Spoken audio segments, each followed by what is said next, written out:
Misty Brightdawn deserves a lot better as a character. She's often disrespected and mistreated both by the actual shows she stars in and by the fandom which surrounds her. As MLP protagonists go, she has a fairly unique angle on trauma, growth, and friendship, but this is regularly ignored or drowned out in a sea of projected biases.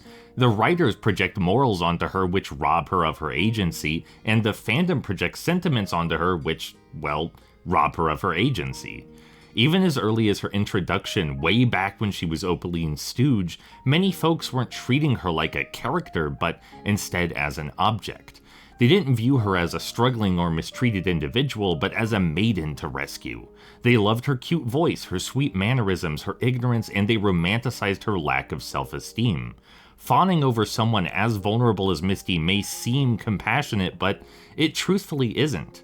If our focus is entirely on someone's vulnerability and pain, we're discarding their actual personality and character, effectively replacing it with our own desires. This is something the shows themselves were also guilty of. Make Your Mark and Tell Your Tale would often paint Misty as cute, bumbling, inconsequential, and adorably marketable. They'd play up her vulnerability to endear fans to her. This is something I heavily criticized because I felt it downplayed genuine character development in favor of dangerous pandering. From both the consumer and production end, Misty was being used like a tool for emotional manipulation, not as a tool for empathy. But thankfully, much later, Misty would get a proper story and character arc. Steadily over the course of both series, she would reveal more about her past, her feelings, and a genuine person began to take shape. Misty wasn't just a stooge with no personality, she was a mistreated and compassionate soul who often had her personality snuffed out by her abusers and even her well-meaning friends.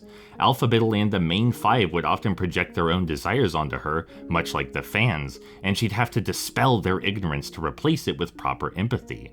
She also had to confront her past with Opaline, disentangling her own wicked deeds from her true heart. These were heavy, powerful themes of identity and agency, centered on the pony who most deserves them.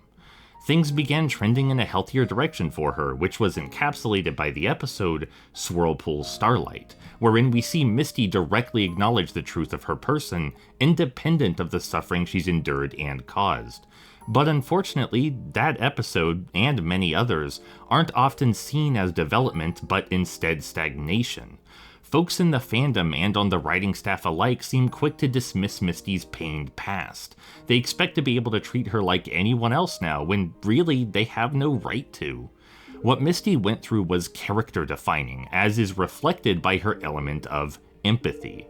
She may not be done processing it all anytime soon. Her moping and introspective gloominess aren't simple inconveniences, they're instrumental to tackling her questions of identity, and they're likely the very reason she's capable to be so caring toward others in the first place. Back when Misty was vulnerable and meek, the show and fans often treated her like a cutesy doll, but now that she's experimenting with identity and purpose, she's often both written and perceived as an angsty eyesore.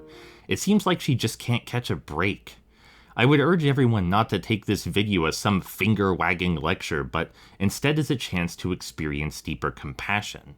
To see past our own perspectives and look honestly at who Misty is, what she's been through, and how someone like her might behave. After all, how many of us have taken the time to truly ask who we are, what we want, and why we feel the way we do? How many of us have found the answers?